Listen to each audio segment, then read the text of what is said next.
Hello friends, তো West Bengal police এবং কলকাতা পুলিশের জন্য একটি গুরুত্বপূর্ণ প্র্যাকটিস সেট নিয়ে এলাম। এটি হচ্ছে 7 নম্বর প্র্যাকটিস সেট। তো আগের প্র্যাকটিস সেটগুলি যারা দেখেননি তাদের জন্য এই ভিডিও ডেসক্রিপশনে প্লেলিস্ট দেওয়া আছে, তো সেখান থেকে আগের সমস্ত প্র্যাকটিস সেটগুলি দেখতে পারেন। আজকের এই প্র্যাকটিস সেটের প্রথম প্রশ্ন হচ্ছে, মুক্ত অবস্থায় পৃথিবীতে কোন জিনিসটি পাওয়া যায়? চারটে অপশানের মধ্যে থেকে মুক্ত অবস্থায় পৃথিবীতে কোন জিনিসটা পাওয়া যায়? তো এই প্রশ্নের সঠিক উত্তরে যাবে অপশান বি, রূপো। পরবর্তী 2 নম্বর প্রশ্ন হচ্ছে, প্রণব মুখার্জি বা প্রণব মুখোপাধ্যায় ভারতের কততম রাষ্ট্রপতি ছিলেন? তো এই চারটে অপশানের মধ্যে থেকে সঠিক উত্তরে যাবে অপশান সি, 13তম রাষ্ট্রপতি ছিলেন। পরবর্তী 3 নম্বর প্রশ্ন হচ্ছে, বর্তমানে ভারতের জাতীয় নিরাপত্তা উপদেষ্টা কে? বর্তমানে ভারতের জাতীয় নিরাপত্তা উপদেষ্টা কে? তো এই প্রশ্নের সঠিক উত্তরে যাবে option C, Ajit Doval. Option C হবে এই প্রশ্নের সঠিক উত্তর। পরবর্তী 4 নম্বর প্রশ্ন হচ্ছে, ধূমকেতু কার ছদ্মনাম ছিল? 4 নম্বর প্রশ্ন হচ্ছে, ধূমকেতু কার ছদ্মনাম ছিল? তো এই প্রশ্নের সঠিক উত্তর হবে অপশান বি, কাজী নজরুল ইসলামের। অপশান বি হবে সঠিক উত্তর। পরবর্তী 5 নম্বর প্রশ্ন হচ্ছে, পশ্চিমবঙ্গ রাজ্য গঠন হয়েছিল কত সালে? পশ্চিমবঙ্গ রাজ্যটি গঠন হয়েছিল কত সালে? তো এই প্রশ্নের সঠিক উত্তরে যাবে অপশান সি, 15ই আগস্ট 1947 সালে। অপশান সি হবে এই প্রশ্নের সঠিক উত্তর। পরবর্তী 6 নম্বর প্রশ্ন হচ্ছে, ভারতে 10 টাকার নোটে কে সই করেন? 10 টাকার নোটে কার সই থাকে বা কে সই করেন? তো এই প্রশ্নের সঠিক উত্তরে যাবে অপশান এ, রিজার্ভ ব্যাংকের গভর্নর। অপশান এ হবে সঠিক উত্তর। নেক্সট 7 নম্বর প্রশ্ন হচ্ছে, ভারতের অরণ্য গবেষণাগারটি কোথায় আছে? চারটা অপশানের মধ্যে থেকে ভারতের অরণ্য গবেষণাগারটি কোথায় আছে? তো এই প্রশ্নের সঠিক উত্তরে যাবে অপশান সি, দেরাদুনে। পরবর্তী 8 নম্বর প্রশ্ন হচ্ছে, মার্টিন লুথার কিং কত সালে নোবেল শান্তি পুরস্কারে ভূষিত হন? মার্টিন লুথার কিং কত সালে নোবেল শান্তি পুরস্কারে ভূষিত হন? তো এই প্রশ্নের সঠিক উত্তরে যাবে অপশান বি, 1964 সালে। অপশান বি হবে সঠিক উত্তর। পরবর্তী 9 নম্বর প্রশ্ন হচ্ছে, ব্যাটম্যান চরিত্রের সৃষ্টিকর্তাকে? ব্যাটম্যান চরিত্রের সৃষ্টিকর্তাকে? তো এই প্রশ্নের সঠিক উত্তরে যাবে অপশান সি, বব কেন। অপশান সি হবে সঠিক উত্তর। নেক্সট 10 নম্বর প্রশ্ন হচ্ছে, সঙ্গীত নাটক একাডেমি কত সালে স্থাপিত হয়? সঙ্গীত নাটক একাডেমি কত সালে স্থাপিত হয়? তো এই প্রশ্নের সঠিক উত্তর হবে অপশান বি, 1953 সালে। পরবর্তী 11 নম্বর প্রশ্ন হচ্ছে, মগধের কোন শাসক সেনিয়া নামে পরিচিত ছিলেন? তো এই প্রশ্নের সঠিক উত্তরে যাবে অপশান এ, বিম্বিসার। বিম্বিসার সেনিয়া নামে পরিচিত ছিলেন। অপশান এ হবে সঠিক উত্তর। পরবর্তী 12 নম্বর প্রশ্ন হচ্ছে, নিখিল ভারত কৃষাণ সভা স্থাপিত হয় কবে?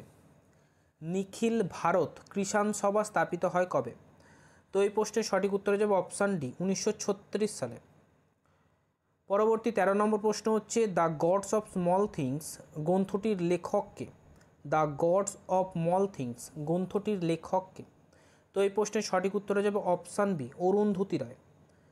পরবর্তী 14 নম্বর প্রশ্ন হচ্ছে, টিভি রিমোট কন্ট্রোল সিস্টেমে কিসের ভিত্তিতে কাজ করে? টিভি রিমোট কন্ট্রোল সিস্টেম কিসের ভিত্তিতে কাজ করে? তো এই চারটে অপশানের মধ্যে থেকে সঠিক উত্তর হবে অপশান এ, আলোক তরঙ্গ। আলোক তরঙ্গ হিসাবে কাজ করে। অপশান এ হবে সঠিক উত্তর। পরবর্তী 15 নম্বর প্রশ্ন হচ্ছে, বর্তমান ভারতের মুখ্য অর্থনৈতিক উপদেষ্টা পদে কে আছেন? ভারতের মুখ্য অর্থনৈতিক উপদেষ্টা পদে কে আছেন? তো এই প্রশ্নের সঠিক উত্তরে যাবে অপশান সি, ভি অনন্ত নাগেশ্বর। অপশান সি হবে এই প্রশ্নের সঠিক উত্তর। পরবর্তী 16 নম্বর প্রশ্ন হচ্ছে, কম্পিউটারের কিবোর্ড কী ধরনের যন্ত্র? তো এই চারটে অপশানের মধ্যে থেকে সঠিক উত্তর হবে অপশান এ, ইনপুট। কম্পিউটারের কিবোর্ড হচ্ছে ইনপুট যন্ত্র। অপশান এ হবে সঠিক উত্তর। পরবর্তী 17 নম্বর প্রশ্ন হচ্ছে, একটি বস্তুর ওজন সবথেকে বেশি হয় কোথায়? তো এই চারটে অপশানের মধ্যে থেকে সঠিক উত্তরে যাবে অপশান বি, উত্তর এবং বা দক্ষিণ মেরুতে। উত্তর বা দক্ষিণ মেরুতে, মানে মেরু অঞ্চলে একটা বস্তুর ওজন সব থেকে বেশি হয়। তো এই প্রশ্নের অপশান বি হবে সঠিক উত্তর। নেক্সট 18 নম্বর প্রশ্ন হচ্ছে, জাতিসংঘের নিরাপত্তা পরিষদের স্থায়ী দেশের সংখ্যা কয়টি? জাতিসংঘের নিরাপত্তা পরিষদের স্থায়ী দেশের সংখ্যা কয়টি? তো এই প্রশ্নের সঠিক উত্তর হবে অপশান এ 5টি। পরবর্তী 19 নম্বর প্রশ্ন হচ্ছে হিমালয়ের নিচ কোন ধরনের শিলা দ্বারা গঠিত? হিমালয়ের নিচ কোন ধরনের শিলা দ্বারা গঠিত? তো এই প্রশ্নের সঠিক উত্তর হয়ে যাবে অপশান বি, রূপান্তরিত শিলা দ্বারা। অপশান বি হবে সঠিক উত্তর। পরবর্তী 20 নম্বর প্রশ্ন হচ্ছে প্রথম এশিয়ান গেমস কোথায় অনুষ্ঠিত হয়?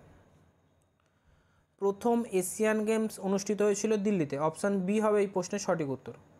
পরবর্তী 21 নম্বর প্রশ্ন হচ্ছে টোডরমল কার অধীনে রাজস্ব মন্ত্রী ছিলেন? তো এই চারটা অপশানের মধ্যে থেকে সঠিক উত্তর হয়ে যাবে অপশান ডি, আকবরের। টোডরমল আকবরের সময় বা আকবরের রাজস্ব মন্ত্রী ছিলেন। অপশান ডি হবে সঠিক উত্তর। পরবর্তী 22 নম্বর প্রশ্ন হচ্ছে আর্থ ডে পালিত হয় কোন দিনে? আর্থ ডে পালিত হয় কোন দিনে? তো এই প্রশ্নের সঠিক উত্তর হবে option C, 22 April. Option C হবে সঠিক উত্তর।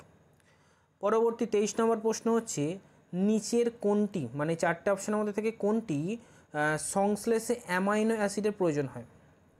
নিচের কোনটির সংশ্লেষে অ্যামাইনো অ্যাসিডের প্রয়োজন হয়? তো এই প্রশ্নের সঠিক উত্তর হবে অপশান বি, প্রোটিন সংশ্লেষে অ্যামাইনো অ্যাসিডের প্রয়োজন হয়। পরবর্তী 24 নম্বর প্রশ্ন হচ্ছে পৃথিবী পৃষ্ঠে কত শতাংশের জল আছে, বা পৃথিবী পৃষ্ঠে কত শতাংশ জল আছে? তো এই প্রশ্নের সঠিক উত্তর হয়ে যাবে অপশান সি, 71% বা 71%। পরবর্তী 25 নম্বর প্রশ্ন হচ্ছে এলাহাবাদ প্রশস্তি কার লেখা? এলাহাবাদ প্রশস্তি কার লেখা? তো এই প্রশ্নের সঠিক উত্তর হবে অপশান বি, হরি সেনের। পরবর্তী 26 নম্বর প্রশ্ন হচ্ছে অগ্নিনিরোধক পোশাক তৈরি হয় কি দিয়ে? তো এই চারটে অপশানের মধ্যে থেকে সঠিক উত্তর হবে অপশান বি, অ্যাসবেস্টস দিয়ে। অপশান বি হবে সঠিক উত্তর। পরবর্তী 27 নম্বর প্রশ্ন হচ্ছে উড স্প্রিড হলো নিম্নের কোনটি? চারটা অপশানের মধ্যে থেকে কোনটিকে উড স্প্রিড বলা হয়? তো এই প্রশ্নের সঠিক উত্তর হয়ে যাবে অপশান সি, মিথাইল অ্যালকোহলকে। অপশান সি হবে সঠিক উত্তর। পরবর্তী 28 নম্বর প্রশ্ন হচ্ছে কার শাসনকালে ইলবার্ট বিল উত্থাপিত হয়েছিল? চারটে অপশানের মধ্যে থেকে কার শাসনকালে ইলবার্ট বিল উত্থাপিত হয়েছিল? তো এই প্রশ্নের সঠিক উত্তর হয়ে যাবে অপশান এ, লর্ড রিপনের আমলে। অপশান এ হবে সঠিক উত্তর। পরবর্তী 29 নম্বর প্রশ্ন হচ্ছে কুপিলধারা জলপ্রপাত কোন নদীর উপর অবস্থিত?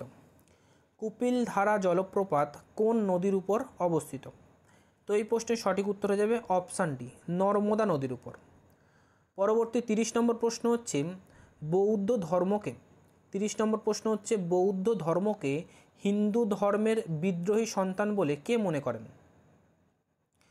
তো এই চারটা অপশানের মধ্যে থেকে সঠিক উত্তর হয়ে যাবে অপশান ডি, বিবেকানন্দ। তো এই হচ্ছে গুরুত্বপূর্ণ 30টি প্রশ্ন। ভিডিওটি ভালো লাগলে লাইক করবেন এবং আপনার ফ্রেন্ডদের সাথে ফেসবুক হোয়াটসঅ্যাপে শেয়ার করবেন।